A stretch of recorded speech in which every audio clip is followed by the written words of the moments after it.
Look at the sheer scale of these ruins. 2,500 years ago, this was the center of the known world, the Persian Empire. It commanded massive wealth, sprawling across continents with uncontested military might. Living within those immense borders was the Jewish diaspora, a minority population scattered across foreign provinces, entirely subject to the whims of the imperial throne. They had no army, no political leverage, and no innate legal protection. Against this massive power imbalance, a young Jewish orphan named Esther enters the royal court. To survive the deeply precarious politics of the palace, she entirely conceals her heritage. Through a complex selection process, she quietly navigates the ranks and is crowned Queen of Persia. Esther's ascent meant placing a highly vulnerable outsider deep inside the ultimate center of Persian authority. She was positioned at the pinnacle of global power, operating under a false identity, in a system that could crush her instantly if her secret was exposed. That system is suddenly turned against her people. A high-ranking official named Haman drafts a politically sanctioned decree to exterminate every Jewish man, woman, and child in the empire.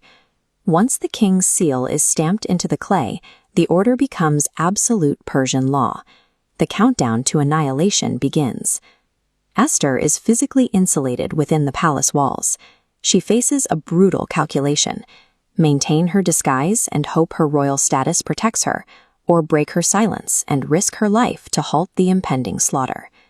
This stone carving shows the lethal Persian protocol.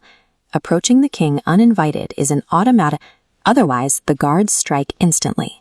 With a legally binding genocide already in motion and a court system designed to execute anyone who interrupts, there is no conventional path to appeal. Stopping the massacre requires the queen to walk directly into the threat of death. Outside the palace, Esther's cousin and mentor, Mordecai, sends her a desperate message. He warns her that silence will not guarantee her safety, and asks if perhaps she attained her royal position entirely for a moment and a crisis exactly like this one. She absorbs the reality of his message. Esther commits to utilizing her privilege, sending word back to Mordecai to the brilliant strategy. Instead of an immediate emotional plea in the highly public throne room where Haman holds massive influence, Esther invites both the king and Haman to a series of exclusive private banquets. By drawing them into her own private quarters, she effectively neutralizes Haman's political leverage. He is separated from his bureaucracy, his guards, and his allies, isolated in an intimate setting controlled entirely by the queen.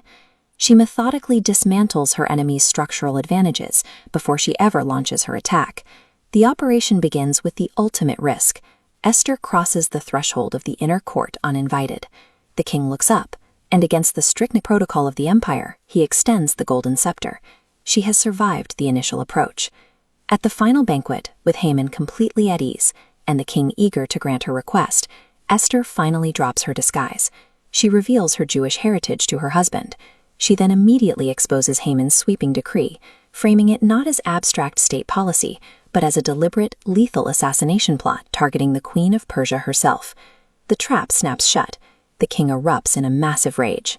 Haman realizes the legal machinery he built to destroy the marginalized diaspora is now bearing down directly on him. The executioners are called in. Esther successfully redirected the full, terrifying weight of the Persian state against its own corrupt architect, entirely through strategic patience and the weaponization of her royal access. The fallout is immediate.